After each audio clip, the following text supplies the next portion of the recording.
Hello and welcome to the Neurodivergence and Mental Health podcast. My name is Sally Nilsson and I'm a psychotherapist, published author, public speaker and mum. I discovered my autism and ADHD aged 56 in March 2021, and having rewritten my life story, I'm on a quest to advocate for neurodivergent community.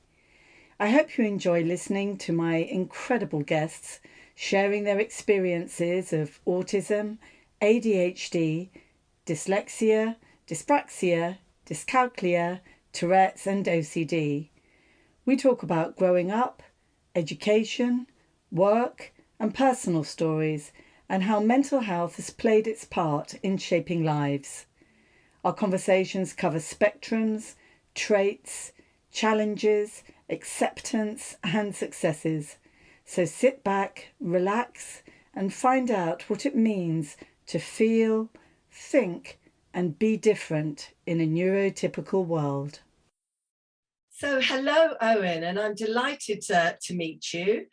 Together we're on the Autistic Counsellors and Psychotherapists Facebook group, and I seem to be following you around different platforms and podcasts. And I love what you say. I've been very interested in the work you do. And so what I'd like to do to start with, if I may, is just to ask you to do a quick introduction, your name and roughly where you live, county, country. So over to you, please, Eoin. Hi, Sally. Yeah, lovely to be here. And my name's Eoin Stephens and I'm Irish. I'm from Dublin. I now live just at the next county out from Dublin, County Kildare, and work in both counties. I have a practice in a couple of different places. So I'm a counsellor and psychotherapist. And I also provide supervision to other counsellors, psychotherapists, and I do a good bit of training as well. I used to lecture, but now I just do some kind of CPD training workshops with other therapists. So thanks for that. And just tell me a little bit what you do in the realms of neurodivergence. Well, currently my main work is private practice. Now I've a history of various other, different kind of balances of work. For a number of years, I was primarily in the education field with counsellors and psychotherapists. I was, helping to run a training college. So I was doing lots of lecturing and lots of management and only a little bit of private practice. But last 5 years or so, I've gone very much solo. Suits me as an autistic person. I do a bit of training, do supervision, but the bulk of my work is client work with a range of issues. And I've been sort of edging into working more and more with autistic people, being autistic myself. Yes.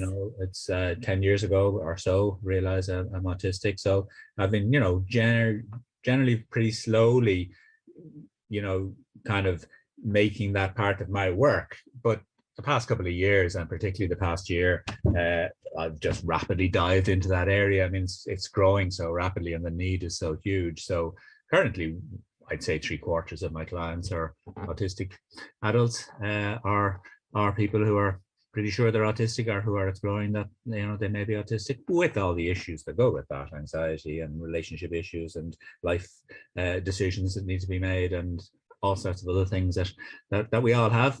But yeah, largely my work these days is specifically trying to learn how to work specifically with autistic people, because I think we're all on a learning curve around that. Really, we are, and they certainly say, and it is true, isn't it? When you've met one autistic person, you've met one autistic person. Absolutely. And that's the truth of it, isn't it? Absolutely. So I ask the question normally, what is your neurodivergence? And you've told me you're autistic. Do you have any co-occurring differences? And tell me a little bit about, tell us a little bit about, your diagnosis. Did you say 10 years ago? Just give me a little bit of information about your journey, because my guests have certainly told me it can be really hard, really horrible, or very easy. What was your journey like? Well, it was mixed, I suppose. Largely positive. The way it went for me was, I don't have other co-occurring issues that I'm aware of. So I've struggled with various mental health issues along the way, social anxiety and occasional depression, and bits of addictions. But other than that, I'm not aware of other neurodivergences apart from autism. But I suppose the way it went for me was that a bit over 10 years ago, maybe 12 years ago or so, I was beginning to find the hints of some autistic clients in my practice. I think it was again beginning to shift a little bit in the world back then, but only a little bit. And it was really clients I knew a little while who began to talk about, a bit of, having, an autistic family member who, were, talking about, kind of things that were sort of OCD, but not quite OCD, those kind of, particularly intense kind of patterns around order and things like that. And, I mean, I didn't know a lot about autism in those days. Who did, in a way? No. But I was curious about it. I mean, of course, it runs in my family in retrospect. I didn't really know that at the time, but again, there had been hints of it, at least around a family member at one stage. Again, in a time when nobody was really clear about it, or there wasn't much diagnosis, certainly of adults. So I was curious. I suppose I'm a curious type. I thought, this is interesting. And, one client, two clients, three clients over the space of a couple of years. We began just to talk about it, and we began to just speculate together on, could autism be relevant for you? And so in a way, they were exploring it as I was exploring it. And almost together, we found our way into, in the case of, as I said, maybe 3-4 clients, this fits.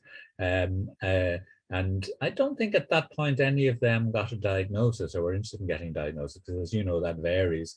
Plenty of my clients since have done or have come to me with the diagnosis, but they definitely embraced that aspect of themselves as a person and thought that's really helpful. God, it never occurred to me that I might, even though my brother is autistic, that never occurred to me that I would be, but this really makes sense. So I found it very productive with a few clients.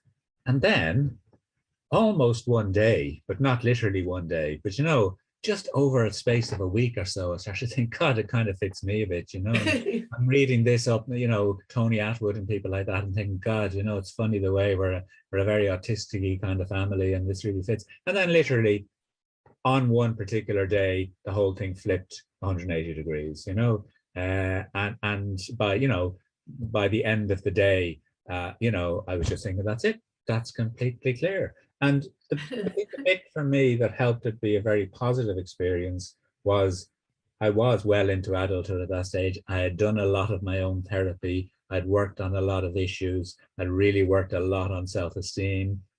I was in a reasonably good place in my own, mental health and my own sense of self. Though, interestingly, I always felt there was something missing. I felt there was something very fundamental missing. I really had that sense. And then I thought, no, but this was it. So it was like, literally, that was it. I thought, it pretty much all makes sense now. And you know yourself, I had that experience then for weeks and months afterwards. Oh, that as well. And oh God, that thing that happened to me years ago. And that thing that I struggled with, and that. And they all just fit this. And this is great. So by and large, it was positive. Now there were some buts in that, but by and large for me, it was really just a very growthful, positive, helpful experience. I really think, I identify so much with that, Eoin. And it's almost exactly the same journey, really. But what was happening within my practice was that I was getting clients that were coming in who seemed really highly sensitive to so many things. They might have had anger outbursts, they might have been crying, they didn't fit in, and they were having shutdowns and meltdowns, and they're having quite explosive and dramatic things that I hadn't really come across before. And actually that sent me on the route to polyvagal theory, which I was very, very interested in. And then again, I started seeing more clients. I started reading up Tony Atwood, Edward Halliwell for ADHD, all sorts of different areas, until I read a book, Divergent Mind, and my goodness, that came right back and bit me on the bottom. And I cried my eyes out, actually, because I thought, that is me. And then I went on a different journey. And since then, I've done hundreds of hours of research to understand clients, understand myself, have some therapy, but it's such a similar journey. It really, really is. So what was it like for you growing up, you know, like within the family and school and then into the workplace? Well, it's an interesting one, that, because again, it's something I see with clients. It's like, you know, I found family life pretty good and felt, in a sense, very at home at home. Now, I'm not saying there were never any issues, but I did find that, again, a bit of a puzzle as a client myself in therapy, because I really felt that I didn't have huge amount of family issues, you know. Now we all have issues, and I did plenty of work on both parents. There was another interesting part of my journey into discovering that I was autistic. Was I was back in therapy with a new therapist for maybe a year before that, and she didn't know anything about autism or neurodivergence, but she was just a very good therapist and very supportive, and it was partly true, again, re-looking at both my parents, that also helped me, you know, discover my own autism. And then she was really supportive when I discovered it. So that was a very positive experience. And, you know, she went on her own learning journey, the therapist. But, you know, I you know, found that, like, for instance, one of the things I sometimes explore with clients is, you know, where would they have done a lot of their masking? And with some clients, they would have felt they needed to do a lot of masking in their family, but a little less outside if they, you know, find a niche, you know, find a set of friends. And others, it's the other way around. But for me, it was definitely the other way around, in the sense that I felt generally pretty safe and pretty comfortable within my family setting, and was happy to spend a lot of time within my family setting. Can I just ask you on that point before we go on to school, because on the family setting, and you saying that it was good and it was a happy family and you felt, you know, calm and you had good mental health within the family, were you seeing a therapist at that point within your family before school? No, I wouldn't. Oh, I see. Okay, so please carry on with your story. Yeah, no, not until later in life that I would have gone for therapy. But no, I wouldn't have had need to. Now, like, I would have been known as an anxious child. I mean, I might not have known that at the time, that I was known as an anxious child, but my mother said it about me looking back. You were always an anxious child. Yeah. And I always had, you know, tummy upsets and, you know, indigestion and that kind of thing. And that's polyvagal, isn't it? All of that, you know, and I was shy, friendly, but shy, you know. And so, you know, like, in retrospect, you know, my family is quite an autistic kind of family. So we were sort of happy together, and we all liked reading a lot, and we all liked nature a lot. And, you know, we weren't that into quite a lot of what other people were into. So I often felt more, you know, myself within my family, to be honest, than outside of it. And always get on with everybody. But by and large, I did feel, you know, that I belonged there, if you like. I mean, that's one of the big issues, I think, when you're autistic, is not feeling you belong. But no, I felt like I belonged in my family. But school, well, yeah, I mean, school was mixed. In some ways, I was intelligent and liked a lot of the subjects, and so in some ways, of course, school was a great experience, you know, as in, you know, I got praise for being good at things. But in other ways, it was very, very hard. And, you know, in retrospect, like, at the time I wouldn't have known it, but in retrospect, I had a string of friends, which is interesting, you know. I didn't have any friend from the start of primary school to the end of primary school, or any friend from the start of secondary to the end of secondary. I had friends, but it was always different friends as the years went by, you know. Clearly that was a difficulty for me. My father told the story, that my parents are passed away now, but my father used to tell the story. All my brothers and sisters went to kindergarten, you know, they went to and loved the lady who ran the preschool. My sister, I have an older sister and then some younger siblings, but, you know, I was the second to go. But my father had a feeling, and he brought me in and introduced me to the lady who ran the preschool. And then he went and he sat in the car. And a few minutes later, I came running back out again, and I never went back. He said that he was very clear. I was not interested. I was not going back. How fascinating. What a difference. I mean, that's only whatever, you know, 3.5 years old, you know. But it's just so interesting that right there and then I was obviously thinking, this is not really my scene, you know. And he waited in the car as well. And I love that, because that does show such a connection within the family, being happy and connected, that, you know, you understood each other. You could possibly see if the environment wasn't quite right, or the sounds were too noisy, or, you know, and you have this perception and intuition that somebody else within the family unit wasn't feeling so great. How many siblings have you got, by the way? There's 6 of us all together. So you're a big family. Yeah. So what happened after that? Tell me more about your sort of younger schooling. Well, you know, as I said, school was mixed. You know, in some ways I liked school because, as I said, I was, you know, actually quite keen on you know, learning. Still, in fact, my main passion, learning. But you know, and so school was interesting in many ways. But of course, you know, that meant I was a bit of a swot. You know. Yes. And a nerd, and you know, teased for that and so on. But it wasn't bad either in some ways. You know, only in retrospect that I see just how anxious I always was, and how the world out there just always seemed scary, you know, compared to home, you know. One thing that was really difficult for me was the transition to college, from secondary school to university. That's interesting, because I found sort of 14, 15 was really hard, and college was easier. And I know year 9 can be hard as well. But for you, you're saying that it wasn't that. It was going on to college at around sort of 16, was it? Yeah, about 17. What happened there? Yeah, and you know, in retrospect, again, you know, my last couple of years of secondary school didn't go all that well. Right. In terms of, like, because I was a top student and became a slightly less than top student, you know. But then I would have just attributed to the fact that I was having a bit of a good time and rebelling and hanging around with a slightly you know, more drinking crowd or whatever, you know. But I'd got enough, you know, to go to college. So but in retrospect, I was kind of losing myself a bit, you know.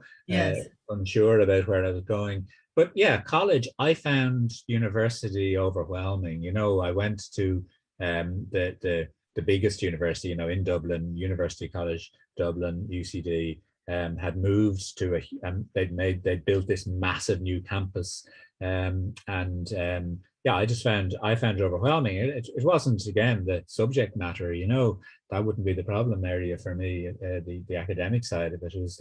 It was this massive world where you were supposed to find your own way, and there was very little guidance, none at all.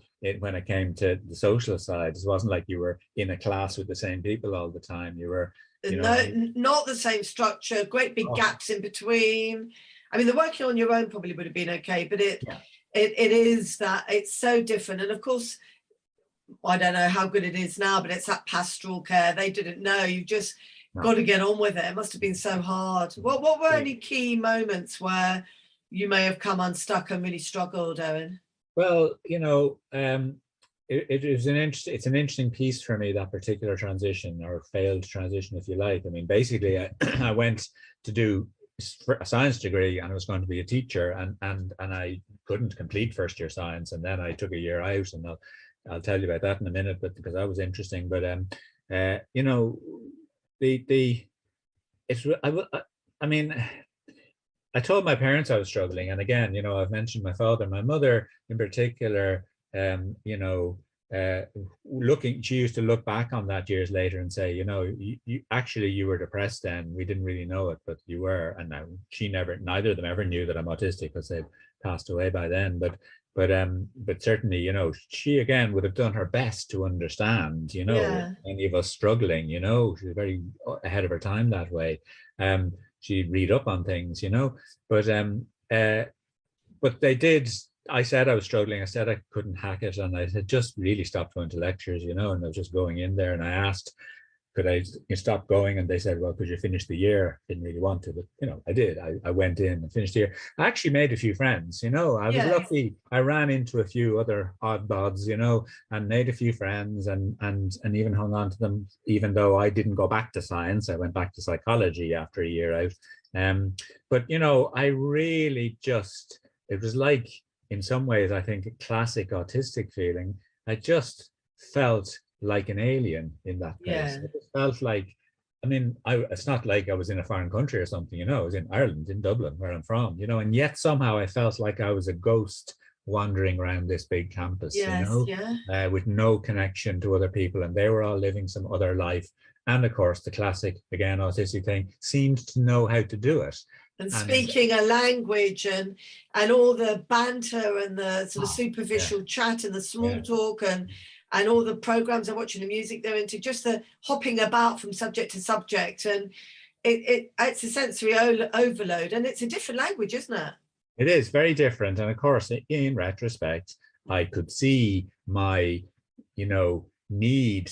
And this is what I did find with just a few people, at least some of them in retrospect, again, maybe even autistic. But what I needed was the info dump kind of conversation, the absolute ability to talk about something you're intensely interested in, including the subjects we were studying, of course, which nobody talked about, that kind of thing, just to really get into things. And I did find a bit of it, fortunately, with people, but I just couldn't get a handle around the whole kind of structure, social and academic, of this confusing place, and yes. And what happened after that? Because you were saying to me something happened after that was quite significant for you. I've been lucky along the way, I have to say that. I've met great people and I've had great opportunities, so I've been lucky. I think I've been luckier than some, I have to say. I'd like to just put that out there and be grateful for it, I mean, I had no idea what I was going to do.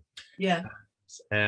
I went and did a bit of, kind of construction type work or whatever with an uncle of mine, just for a few months to earn a bit of money, and I did a few things. I had no idea what I was going to do. But then, I was a bit fed up with that, and I didn't really need the money, I had enough for whatever I wanted at that age, and I still had a good bit of the year to go. And I thought, why don't I see if I could do a bit of voluntary work somewhere? So I was always that type, Yes, yeah. Altruistic type, and like to be involved in causes, So I didn't quite know what to do, but I just basically knocked on the door of a local,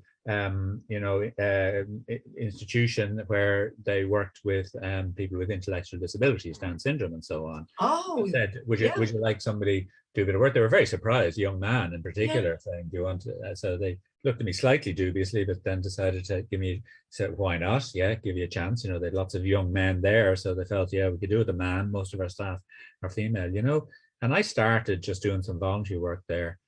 I absolutely loved it. I was never so happy in my life. And people. And how old were you? Were you sort of 21, 22? I was about 20, yeah. And you fit right in. Oh, totally fitted in. I mean, in retrospect, again, it's fascinating. Just fitted right in with these outsiders and people who were seen as not normal and not part of. Oh, that's wonderful. And people used to say, "God, you're great to do that." I was just loving it. Couldn't wait to get in each day. Natural environment. Totally loved working with those people. And then I started to, think, well, what do I need to do? And I went and saw the guidance counselor from my old school, who I had gone on very well with, and he said, well, why didn't you do psychology then? Yes. Thought, oh my God, yeah, why not?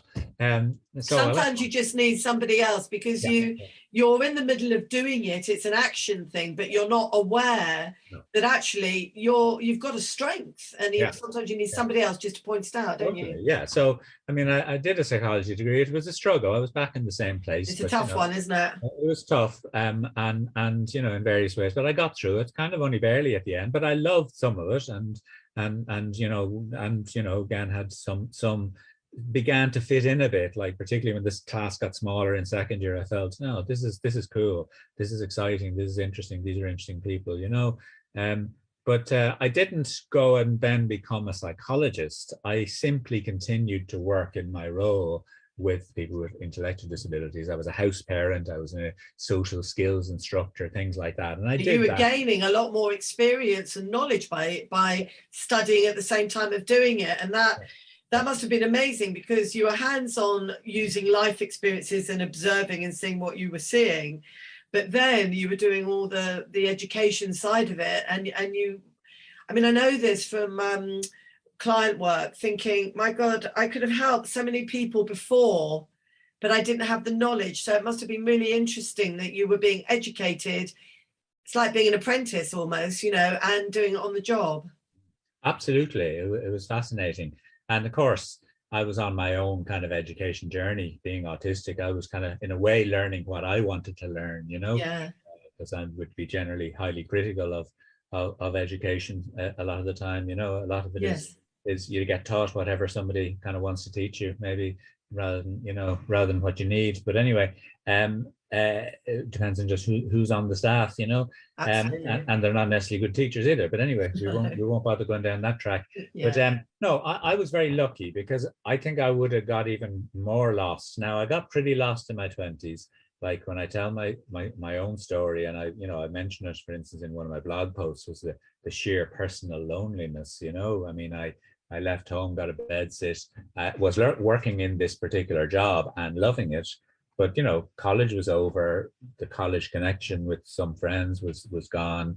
I didn't really know how to maintain friendships. Yeah. And they were built around the pub. Now, I drank a good bit in my late teens and in my 20s, and eventually gave it up because I was drinking too much and too dependent on it. But a lot of my drinking was on my own, because I was just so lonely. Because yes. I also found the pub a really difficult place, which is where everybody met, particularly in Ireland, Because that's the same thing, isn't it? It's that, my favorite thing was sitting in a bar, up at the bar, smoking loads of cigarettes, drinking loads of pints of ale, and talking to the old crusty construction workers, the roofers, and the people like that. As soon as I left them and went off to try and join a group of women who are kind of my age, and all that conversation is going backwards and forwards, and they're talking about Strictly, well, it wasn't Strictly, but whatever it was in those days, I hated it. It hurt. It was painful. It was exhausting. And I would just end up getting drunk and making a fool of myself and going home in a mess, because I just couldn't, I couldn't do it. No. I couldn't do it. I could only do it when I was with older men who were in construction, and they were talking about politics, which I had no idea about, but I found it fascinating. Is that sort of experience you had? Well, I think it is an experience I've had. And again, I sometimes mention it to clients to see if it validates their experience, and it often does. And that is that it's like when we're struggling with not knowing we're neurodivergent, during those, early adulthood, and, up to whenever we discover our more of our real identity. During that time, I think what's hardest for us is to connect with the people we're supposed to connect with, the people who we're supposed to be like, because we're not like them. Whereas we're trying to connect with people who aren't like us at all, it's actually much easier, because there's no pressure to be what, kind of the template, I often call it, that person. So I'm left college, I'm mid-20s, I'm Irish, I'm male, I'm middle class, I'm, whatever. So that means I'm supposed to like all these things. Conform. And then that means if I'm with those people, I find it really difficult, because I feel totally alien and not like that. Whereas where if I'm with people who are supposedly very different from me, then often it's quite relaxed, because I think, no, there's no expectation for me to be any of that. So I can drop the mask in a way, So, I have to say that, I've had some such unusual friends. I've had the ones I'm supposed to have, which never actually worked out in the end, and then the oddballs. But I have to admit that I was quite ableist, really, because I would see people who were quirky or nerdy or geeky or unusual or wore funny clothes or acted in a funny way, and I would probably be a little bit scathing of them, because I was trying to fit in with this conformity thing. That's it. And I'm 56 now, and it's only now that I feel guilty about it, really, because that wasn't the real me, because I was very compassionate, and I did have some really interesting friends. And now to this day, I do have a mixture of friends, but it's a very small group. I don't feel the need to have a lot of friends now.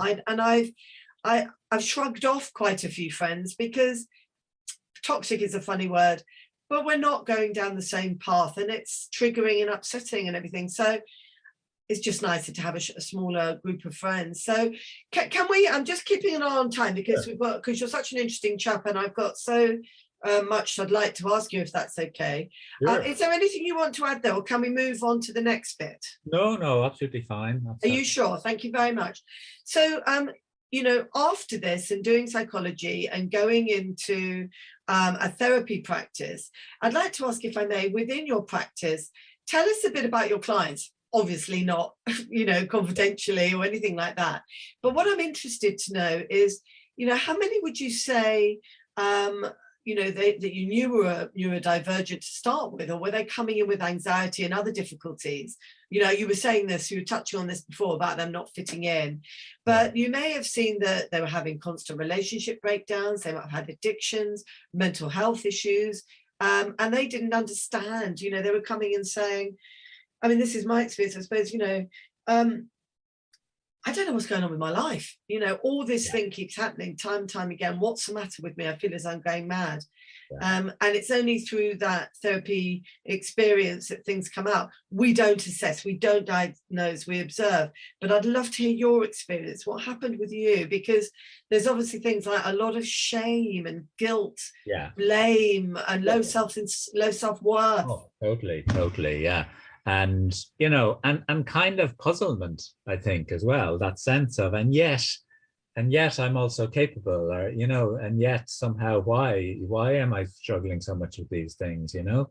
And I suppose, you know, my experience has shifted over time, because, you know, initially in my practice, as I said, it was just, you know, a small, you know, kind of hint of a few people that you know, this might be an issue, and I was a little bit curious, and then that triggered me going down my own track. And to be honest, I then, you know, I didn't push things along in my practice for a number of years. I didn't go the kind of, now I'm going to really focus on you know, working with autistic people. I just still let it come as it came, you know. Obviously kept more of an eye out for it, was a little more confident about what it means to be autistic, and slowly, just over time, you know, every now and then a client would come to me and they'd be talking about social anxiety, or they'd be talking about you know, struggles in their, you know, kind of trying to, you know, settle in a job, you know, and the difficult experiences of, you know, the whole the work politics were the problem, not the job, you know, those kind of people. And I think, wait a little while, get to know them, do a bit of work with them. But then in some cases, after a while, I'd be thinking, there's a real feel of autism here, you know. And and I don't like the idea of not saying that in some way, you know, because that's what I would want as a client, you know. And so I would say something like, you know, there's I'd wait till, again, we were on that theme of those issues, and I'd say then something like, well, you know, it's almost like something a little sort of autistic-y to this or something. I don't know whether you think that, you know, have you heard much about this? They're talking more about it these days. Now, the odd time with the client that would just, you know, kind of sail straight by them, they'd kind of think, no, don't really think so, you know. And, you know, now they might come back later and think they've thought about it, but with most of the time, because I would bide my time before I'd be saying this, so most of the time I actually got, you know, either that's interesting, kind of, what would you mean by that now? That's, I'd like to look at that at least. Now, do you think it could be relevant? To be honest, quite often I got, you know, some people have said that to me before, you know, it's like, you little autistic, or, you know, I've wondered that myself sometimes, you know. So really, mostly I was pushing on a relatively open door, and we would then open it up and discuss it. And I would say, look, again, I'm not assessing, but, you know, I can help you explore this, and I can help you decide whether this seems to fit and it's helpful for you, and whether we should work, you know, a bit using this framework. And if you at some stage want to get an assessment, I can, you know, give you guidance in getting that. Now, quite a few, very mixed, by the way, my experience. Clients, you know, many haven't bothered getting an assessment. Many have, and, you know, it's been really important for them. But over the last few years, there's been a big shift, in a way, if you like, in the other direction, in the sense that that can still happen, what I'm describing, that clients are coming to me and gently at some point I bring that topic up if I think it might be relevant, or indeed other forms of neurodivergence, ADHD being the next most common one, I think, that I would find myself sometimes wondering about with the client. But, you know, in the last few years, I have put myself out there as somebody who specializes in this area. I, you know, you know, as well as my general Eoin Stephens website, I have a Autism Informed Therapy website. I have, done a little bit of marketing and, a little bit of, training of counselors, and, I've become known to work with this. What I discovered, and I think it's similar in the UK, what I discovered is that I almost needn't have bothered with the marketing, because it's like there's so many adults out there who are in need of a therapist who's familiar with autism. Whether they're wondering about it and they hear about it somewhere, or they Google and they find me, whether they're recommended by another therapist because the issue comes up, but the therapist doesn't feel, confident in dealing with it, or of course, whether they've got already a diagnosis. I've got a number of referrals now from psychologists and psychological practices where they do assessment. So it's really flipped around, where it's not so often that I'm actually exploring that with a client now.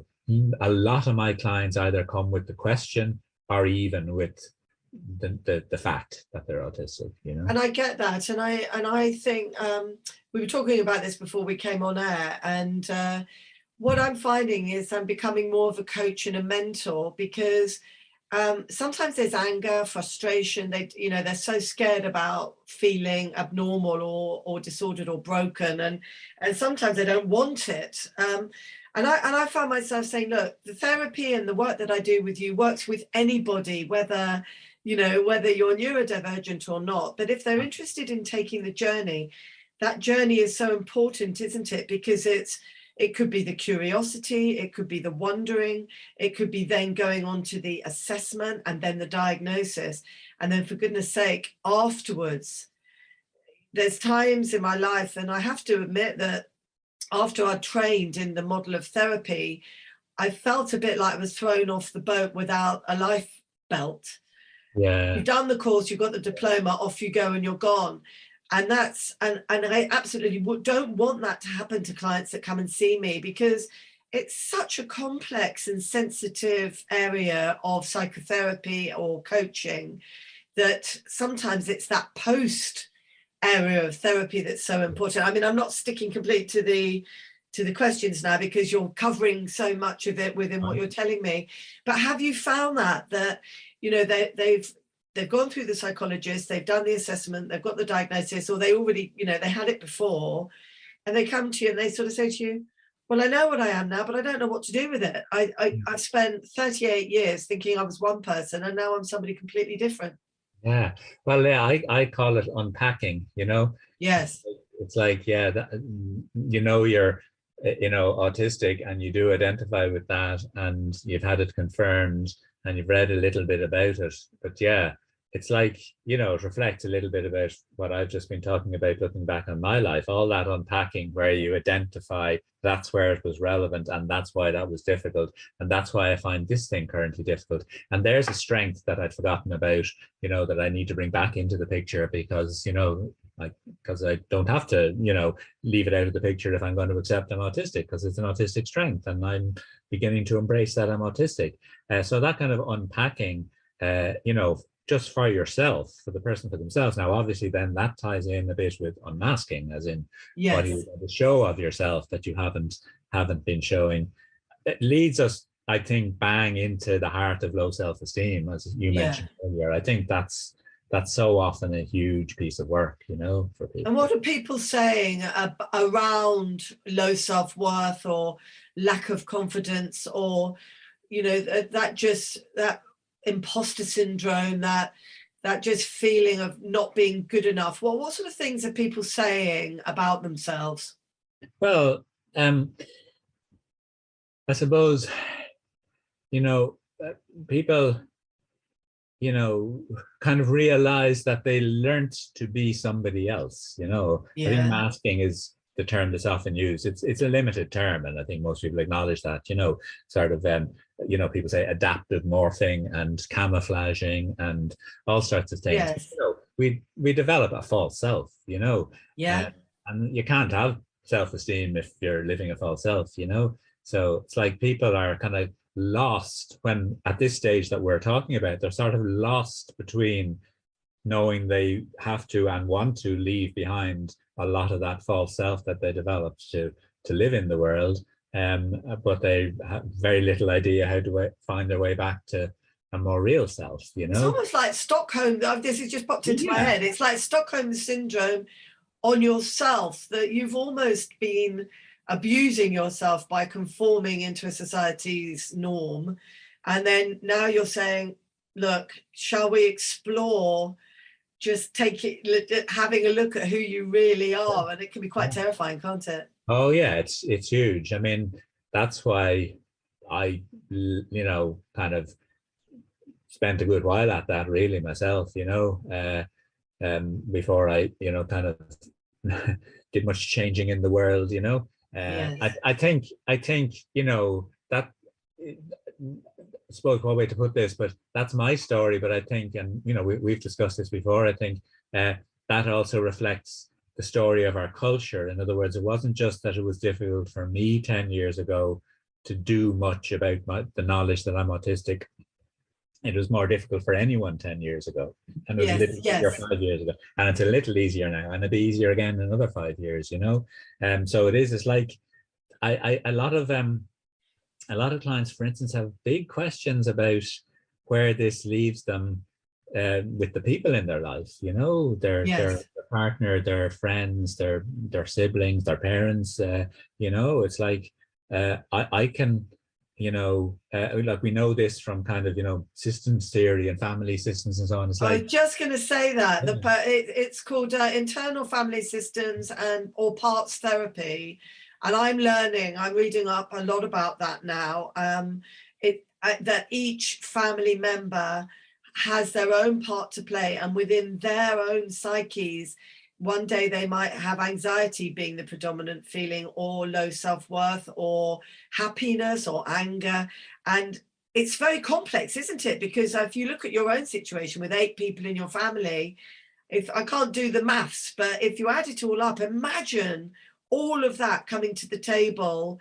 And we all have a right. We do have a right within a family and in a system to have your say, to be equal, to be listened to and validated, don't we?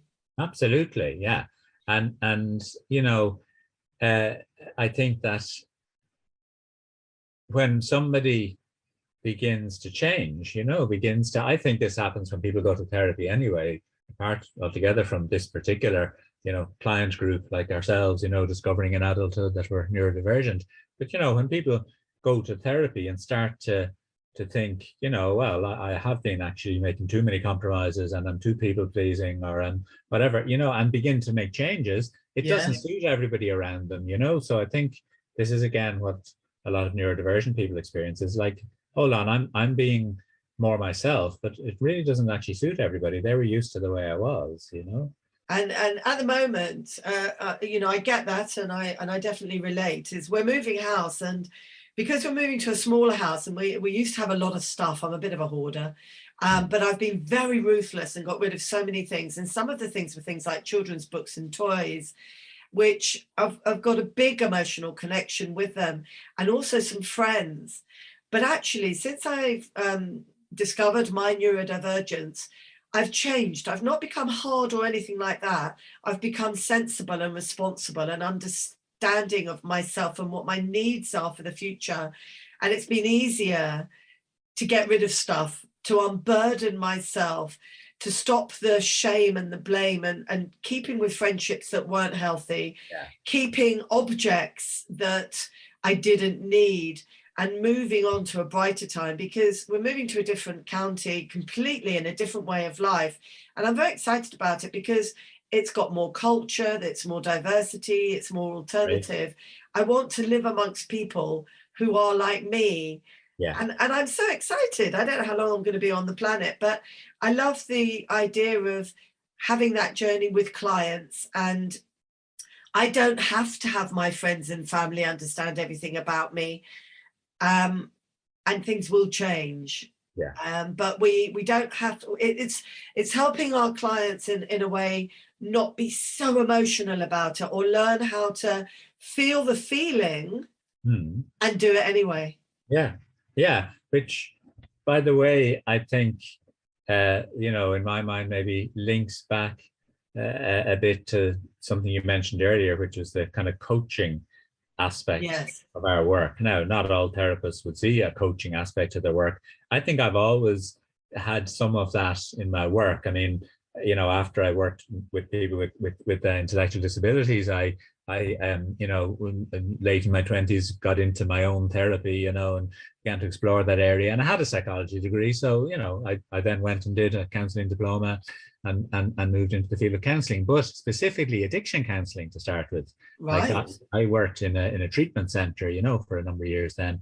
And so I got very used to that idea of a very practical approach and, very, very much, dealing with the issues in front of us, as well as getting to know the person very well and going all the way back to childhood and figuring Yes. where everything came from. I got very used to that, like in the end of it all, you've got to be quite practical about things. And so I've always had that bit of that kind of coaching, decision-making, support, education, information, I love that. I love that, Eoin. I mean, I'm clapping my hands metaphorically because it's so true. I feel as though I'm such a better person and a better therapist with what I'm doing now, because I find I'm really listening, I'm really validating, and I'm going on that journey with them. So what I wouldn't have done so much before is come up with a load of resources. Yes. Whereas this time at the end of the session or during the session, I'll say, I think you'd really appreciate this, and I'll be writing down How to ADHD, Edward Halliwell, Tony Attwood, whatever suits their personality type. I said, I think you'd love this. What about this film or this TV program or even that song? What sort of music are you into? And I just find that I'm listening so much more, and I don't know, it's such a wonderful, wonderful journey. And for that, personally speaking, at the moment where we are, because the stigma is going and we're learning a lot more, and more therapists are getting interested in neurodivergence. I'm sorry, I'm just biased, and I have to admit it. I do think neurodivergent therapists are absolutely fantastic for neurodivergent clients, because we do things in a different way, and we are different, and we understand, not just because of our personal experience, but the likelihood is we've done an awful lot of research and we've really dug down, and we can hear what the clients are saying and see how we can help them.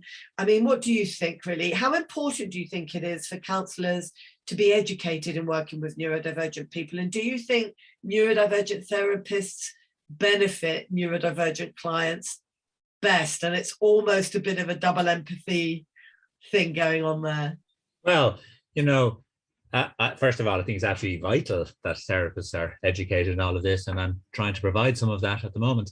I'm providing some webinars online, and planning a sort of a 10-day course from October to Excellent. March. So education has always been part of my work, and I'm big into it. So that's absolutely vital. And I do think that, the double empathy problem is very real, but on the other hand, supposedly any therapist can learn to be empathic about any type of way of life or problem or person, or, and therefore I think in principle, you could be a very good therapist to neurodivergent clients without being neurodivergent. Whether you would be that motivated to in the end is, of course, another question, for it to be a big part of your work, but you never know. But no, I definitely think that people need to have a good understanding of it, anyone in the field. I think there are great advantages a lot of the time to be neurodivergent. I find it very exciting working with autistic clients, being autistic myself, and a number of them have been with other therapists and say it's been a very different experience, and a very, very positive and very empathic experience working with me. I mean, I think there's the simple fact of the mutual understanding. There is the empathy comes easier, but I think there's the two other things that mainly strike me that I think are huge advantages. One, we've just been talking about. I think that the natural working style of a neurodivergent therapist, if we let ourselves, is practical and pragmatic and focused and contentful and outcome focused and all those things that are a little more solution focused coaching, you know, EBT-ish, while being very empathic, you know, practical, educative, you know. I think that's it also suits neurodivergent clients a lot of the time. But the big thing, I think, the biggest thing of all, the most exciting thing for me in the past year has been just that risking that little bit of self-disclosure, not very personal, but just, you know, where I feel that, you know, me as an autistic person, because my clients would know I'm autistic, I don't go on about it and I don't mention it, but it's there to be found if you look at my website. I'm not hiding it, you know.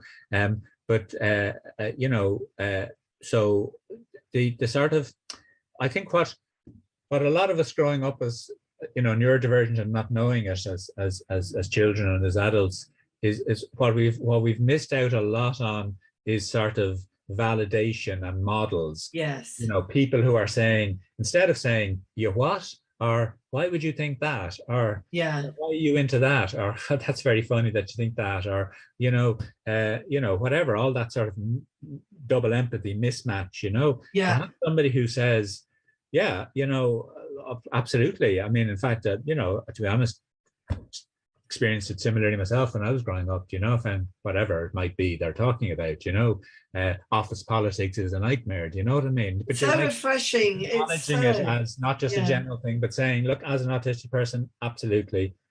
I'll give you an example, even if you're interested, do you know what I mean? And again, without sharing too deeply, I'll give them some little bit. Yeah. And often it's the first time they've ever heard another autistic person say me too. You know, now some of them are finding other autistic people online, but others aren't. It's literally the first time someone else has said, I know exactly what you mean. And I think what I find as well, I'm just having a look, I've got 2 questions, 5 minutes each, which are really important and I want to give you time for in the time we've got together. But you know, my mask is down and I'm very fully open and out and everything. And actually I write it in my contract as well. You know, I do have a lot of experience and I am empathic and I do have some experiences. I used to use a lot of metaphor and Dear John and other things like that, but I don't have to do that really because I've experienced a lot of things that the people coming to see me do. And I'm not sitting there going me and talking about myself. I'm not doing that, but I don't mind doing it. And a lot of therapy models, you're not allowed to do that. Absolutely. Well, I'm sorry, that's not what I do. So that makes me more of a coach in a way because I'm not your friend. I don't need to chat and to go out for a pint with you, but I can empathize with you. So on the last 2 questions, the first one is, tell me more about the work you're doing at the moment and how you're supporting the neurodivergent community, because I can't find a course, for instance, that I want it run by a neurodivergent person personally and to be really fulfilling. Tell me what you're doing. Yeah, so as I said, apart from having a private practice, which is, you know, I have a long waiting list on, that's the reality, you know, it's there's a huge need, you know, and it's growing. The number of therapists, you know, working with this, and particularly even neurodivergent therapists, is beginning to grow, but it's not as quickly as the incredible social phenomenon we're currently experiencing in the Western world, at least, which is, you know, adult autism is coming out of the woodwork. So yeah, very busy private practice, but and I do some supervision then of other therapists. I'm particularly interested in supervising those who you know work in this area. But you know, education of other therapists has always been a big part of my work. And so I have set up some just half-day webinars, an intro and a follow-up over the past year or so, online mainly. And myself and Evelyn Welton of Awesome Training in Ireland are planning a 10-day, you know, substantial, you know, training for therapists starting in October. Again, online, you know, nowadays. Well, that's brilliant. And I would want the links for that, by the way. Yeah, absolutely. No problem at all. Please put them on the bottom. Yeah. We'll send you that. So, yeah, I do think that in a way, the training of therapists in this area has become urgent, really. It is urgent, and I'm not finding exactly what I need. I don't want to go and do a psychology degree or a master's. I don't need to do that. I want something that is how I work with clients on a sort of therapy model like that. So yeah, I'd love to ask you all about your interests and hobbies, but you've given us such a really, really good amount of information about what you do, and I think it's of great need to the people listening. But I think there's a very, very important message as we come to the end of today, Eoin, and that one is this question that I ask all of my guests, which is really important, which is, how would you like to see positive change at home, at school, and in the workplace to help all neurodivergent people be included and able to thrive as valuable members of society? It's a huge question. So I'll just respond to the bit that stands out for me most these days, both talking to, I don't work a lot with youngsters, but I work with a few adolescents. Also, working with clients talking about their own childhoods. But also, actually talking to a few teachers who have discovered they're autistic. And that is school. I think the school system, one of the most massive, incredible changes we could make, and there's been small changes, that have been made to try and help, neurodivergence, called special needs, of course, in the school system. But to change to loosen up and provide some sort of flexibility and some sort of accommodation for different learning styles and sensory sensitivity and different ways of socializing, to provide that at primary school and into secondary school would just make such a massive difference to any of our experience growing up. It would, absolutely. And I want to go even further back for that, by taking action and actually making autism and neurodivergence so easy to talk about, so that parents and young people, before they even have children, can spot the possible spectrums and traits within themselves. And then they think, okay, we want to have children, there's a possibility that they might be as well.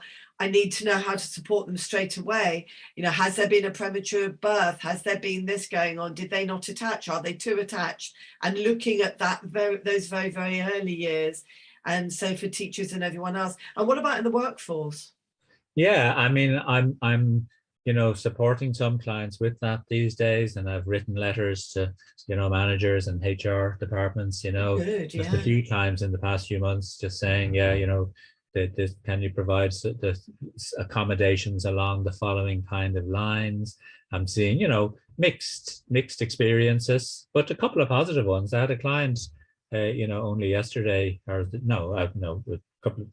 late last week, just saying that he'd begun to have again some good shifts in management attitudes to what he needed, having come out very much as openly as autistic.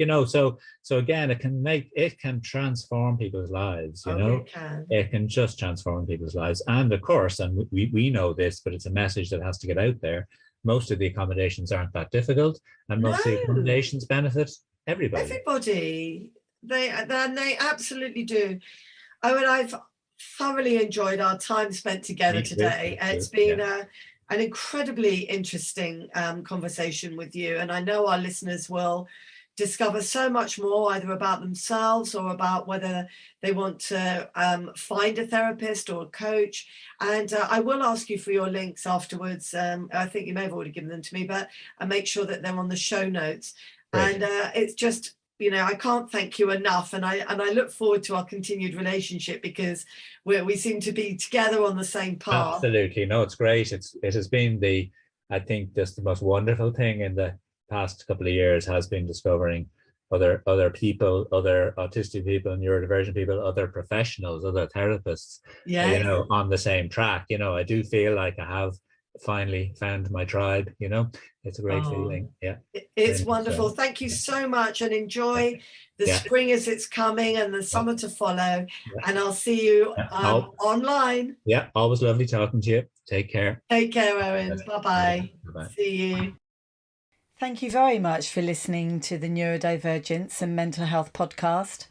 Links and resources will be at the end in the show notes. I very much look forward to meeting you again. Thanks for listening. Bye.